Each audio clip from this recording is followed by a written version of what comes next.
trying to break it up. Why the fall? But first the positives, and thereafter we'll talk the negatives. So the first off, the positives. With regard to the numbers operationally, they look decent, right? Your net interest income was largely in line with expectations. You had operating profit also largely in line, and you had profit after tax just about there. What really did they tweak in the numbers which helped them achieve a decentish kind of PAT number was the fact that OPEX was slightly on the muted side. They controlled OPEX, and thereby that aided the profit after tax number. NPA ratios also were steady in all fairness. But where the problem is with regard to slippages. The fresh slippages have gone up. Provisioning is also around 10% higher than what we were projecting here. So around 7 to 8% higher than what we were projecting.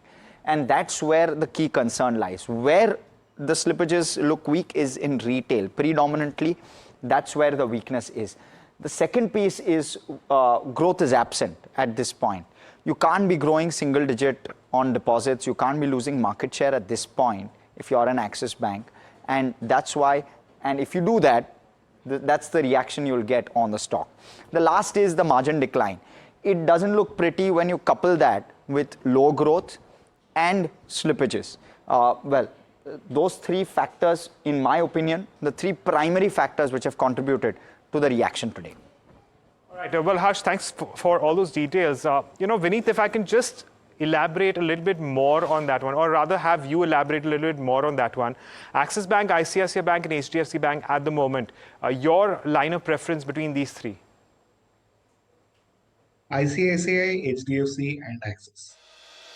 So, in our limited interactions, what we've understood is that Axis, the focus is not shifting on growing the business. The focus is purely on profitable growth. Now, if you're going to be looking at profitable growth, we are seeing the dip in the AUM, and where you have to be selectively choosy. So now, when you're doing that, you also don't want your deposits to grow at that rate. But in that environment, you're losing market share in the things, and the street will be looking at what kind of growth you're doing. And if your growth is going to be not a North Star for you, then your price to book is going to come under pressure. And that is what we are seeing happen in Axis Bank.